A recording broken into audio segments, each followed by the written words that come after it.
Friends, welcome back to Bhavya Gowda YouTube channel. Friends, ನಾನು ಇವತ್ತು ಯಾಕೆ ಈ ಥರ ರೆಡಿಯಾಗಿದ್ದೀನಿ ಅಂತ ನೋಡ್ತಾ ಇದ್ದೀರಾ. ಇವತ್ತು ನಮ್ಮ ಫ್ಯಾಮಿಲಿಲಿ 2 ಗುರುಪ್ರವೇಶ ಐತೆ. ಅದರಲ್ಲಿ ಯಾವ್ದಾದ್ರು ಒಂದು ಗುರುಪ್ರವೇಶಕ್ಕೆ ಹೋಗಬೇಕು, ಇಲ್ಲ 2ಕ್ಕೂ ಹೋಗ್ಬೇಕಂತ ನೋಡಬೇಕು. ಅದಕ್ಕೆ ರೆಡಿಯಾಗಿದ್ದೀವಿ. ಯಾರು ಗುರುಪ್ರವೇಶಕ್ಕೆ ಹೋಗ್ತೀನಿ ಅಂತ ಹೇಳ್ತೀನಿ ಬನ್ನಿ ನಿಮಗೆ. ಫ್ರೆಂಡ್ಸ್, ನೀವು ವಿಡಿಯೋ ನೋಡ್ತಿದ್ರೆ ಲೈಕ್ ಮಾಡಿ, ಶೇರ್ ಮಾಡಿ, ಕಮೆಂಟ್ ಮಾಡಿ, ಸಬ್ಸ್ಕ್ರೈಬ್ ಮಾಡಿ. ಫ್ರೆಂಡ್ಸ್, ಗುರುಪ್ರವೇಶಕ್ಕೆ ಹೋಗ್ತಾ ಇದ್ದೀವಿ. ಇನ್ನೇನಿಲ್ಲೇ ಸ್ವಲ್ಪ ದೂರದಲ್ಲಿದೆ ಮನೆ. ಬನ್ನಿ ತೋರಿಸ್ತೀನಿ ಯಾವ ಥರ ಕಟ್ಟವ್ರೆ ಅಂತ. ಫ್ರೆಂಡ್ಸ್ ನೋಡಿ, ಇದೇ ಮನೆ. ಫ್ರೆಂಡ್ಸ್, ಮನೆಯಿಂದ ಕಳಸ ತರಬೇಕು ಅಂತ ಎಲ್ಲ ದೊಡ್ಡಕವಲೆ ಹತ್ರ ಹೋಗಿದ್ರು. ನಾವು ಅಲ್ಲಿಗೆ ಹೋಗಿದ್ದೋ. ಫ್ರೆಂಡ್ಸ್ ನೋಡಿ, ಇದೇ ನಮ್ಮೂರು ದೊಡ್ಡಕವಲೆ ಅಂತ ಹೇಳೋದು. ಗುರುಪ್ರವೇಶ ಏನಾದರೂ ಆದರೆ ಇಲ್ಲಿಗೆ ಬಂದು ಕಳಸ ತಗೊಂಡು ಹೋಗ್ತಾರೆ. ಹಾಗೆ ಗಣಪತಿ ವಿಸರ್ಜನೆಯೂ ಕೂಡ ಇದೇ ಕವಲೆಯಲ್ಲಿ ಮಾಡೋದು ನಮ್ಮೂರಲ್ಲಿ.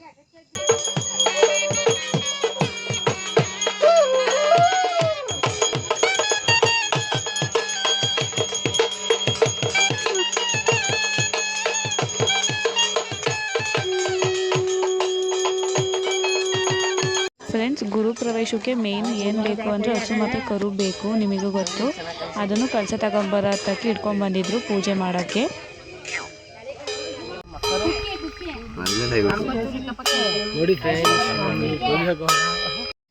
ಫ್ರೆಂಡ್ಸ್ ನೋಡಿ, ಗುರುಪ್ರವೇಶಕ್ಕೆ ಬಾಣ ದೇವ್ರು ಕರೆಸಿದ್ರು. ಬಾಣ ದೇವರೆಲ್ಲ ಕರೆಸಿ ಇಟ್ಟು ಎಲ್ಲ ಎಡೆ ಎಲ್ಲ ಇಕ್ಕಿ ಮುಂದೆ ಪೂಜೆ ಮಾಡ್ತಿದ್ದಾರೆ ನೋಡಿ ಫ್ರೆಂಡ್ಸ್ ನೋಡಿ, ಇಲ್ಲಿ ಪೂಜೆ ಮಾಡ್ತಿದಾರಲ್ಲ, ಈ ಅಣ್ಣನ ಮನೆಯದೇ ಗುರುಪ್ರವೇಶ ಮಾಡ್ತಿರೋದು. ಫ್ರೆಂಡ್ಸ್, ಪೂಜೆ ಎಲ್ಲ ಆದಮೇಲೆ ಈ ಥರ ಕಳಸ ಹಿಡ್ಕೊಂಡು ಶಂಕುಸ್ಥಾಪನೆ ಮಾಡ್ತಿದ್ರು ನೋಡಿ. 7ನೇ ನಾಮದಲ್ಲಿ 7 ಸರ್ಪನಾದರು, 8ನೇ ನಾಮದಲ್ಲಿ ದಶಕಂಟಕನಾದರು, 9ನೇ ನಾಮದಲ್ಲಿ ಪಟ್ಟಾಭಿರಾಮನಾದರು. ಎಷ್ಟು ಮೂಲೆ ಅಷ್ಟು ಪಾಲಕರೆಲ್ಲ ಒಪ್ಪುವಾಗೆ, ಹಾರದ ಎಲೆ ಮೇಲೆ ಲೋಲನಾದ ಪತಿ ಒಪ್ಪುವಾಗೆ. ಹಿಂದಿಯಾ ಕಾಣೆಂದಿಯಾ, ಹೊರತೆಂದಿಯಾ ಮರುತೆಂದಿಯಾ, ಆ ಸಿಂಹ ಶಿಕಾರಿ ಬೇಟೆ. ಫ್ರೆಂಡ್ಸ್, ದೇವ್ರು ತಗೊಂಡು ಕಳಸ ಹೊತ್ಕೊಂಡು ಹೋಗ್ಬೇಕಾದ್ರೆ ಈ ಥರ ಹರಿಸೇವೆ ಮಾಡಿಕೊಂಡು ಕಳಸ ತಗೊಂಡು ಹೋಗ್ತಾರೆ ಫ್ರೆಂಡ್ಸ್ ಮನೆಗೆ.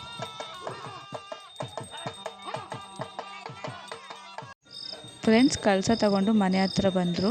ಹಸುನು ಮತ್ತು ಕರುನು ಮನೆ ಒಳಗಡೆ ಇಟ್ಕೊಂಡು ಹೋಗಬೇಕಿತ್ತು. ಅದಕ್ಕೆ ಅಣ್ಣ ಪೂಜೆ ಮಾಡಿದರು. ಪೂಜೆ ಆದಮೇಲೆ ಹಸುನ ಒಳಗಡೆ ಹಿಡ್ಕೊಂಡು ಬಂದರು. ಹಸು ಆದಮೇಲೆ ಅದರಿಂದನೇ ಕರುನು ಇಟ್ಕೊಂಡು ಬರಬೇಕಿತ್ತು. ಪುರಿನ ಹಿಂಗೆ ಹೆರ್ಚ್ಕೊಂಡು ಕರುನ ಇಟ್ಕೊಂಡು ಬರಬೇಕಂತೆ. ಇವಾಗ ನೋಡಿ, ಕರುನ ಇಟ್ಕೊಂಡು ಬರ್ತಿದ್ದಾರೆ ಒಳಗಡೆ.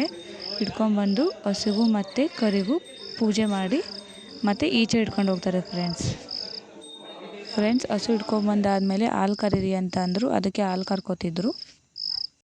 ಫ್ರೆಂಡ್ಸ್, ಕಳಸ ಎಲ್ಲ ತಂದಾದಮೇಲೆ ಪೂಜೆ ಎಲ್ಲ ಆದಮೇಲೆ ಹಾಲು ಕುಸ್ಬೇಕು ಅಂತ ಹೇಳಿದರು ಐನಾರು.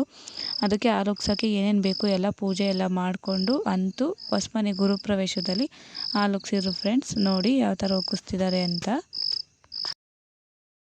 ಐನಾರು ಸತ್ಯನಾರಾಯಣ ಪೂಜೆ ಮಾಡೋಕ್ಕೆ ಪ್ರಸಾದ ಮಾಡ್ತಿದ್ರು. ಫ್ರೆಂಡ್ಸ್ ನೋಡಿ ಯಾವ ಥರ ಮಾಡ್ತಿದ್ದಾರೆ ಅಂತ.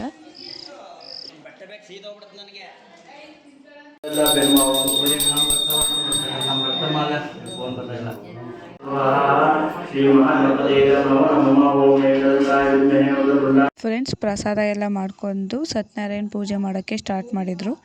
ನೋಡಿ, ದಂಪತಿಗಳನ್ನ ಕೂರಿಸ್ಕೊಂಡು ಸತ್ಯನಾರಾಯಣ ಪೂಜೆ ಮಾಡ್ತಿದ್ದಾರೆ.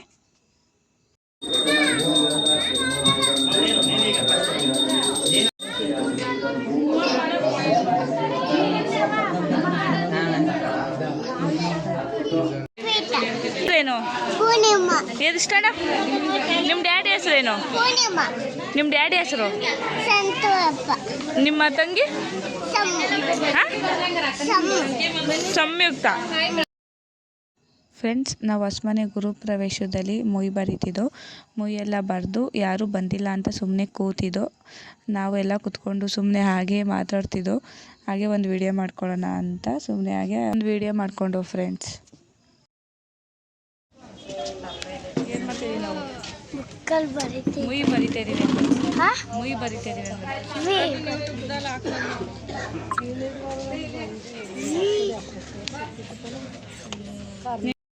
ಫ್ರೆಂಡ್ಸ್, ಗುರುಪ್ರವೇಶಕ್ಕೆ ಸೂರಜ್ ರೇವಣ್ಣರವ್ರು ಬಂದಿದ್ದರು. ಅವರಿಗೆ ಆರತಿ ಮಾಡಿ ಒಳಗಡೆ ಕರ್ಕೋತಿದ್ರು ಫ್ರೆಂಡ್ಸ್. ಹಾಗೆ ಈ ವಿಡಿಯೋನ ಇಲ್ಲಿಗೆ ಎಂಡ್ ಮಾಡ್ತಿದ್ದೀನಿ ಫ್ರೆಂಡ್ಸ್. ಭವ್ಯ ಗೌಡ ಯೂಟ್ಯೂಬ್ ಚಾನಲ್ ಲೈಕ್ ಮಾಡಿ, ಶೇರ್ ಮಾಡಿ, ಕಮೆಂಟ್ ಮಾಡಿ, ಸಬ್ಸ್ಕ್ರೈಬ್ ಮಾಡಿ ಫ್ರೆಂಡ್ಸ್.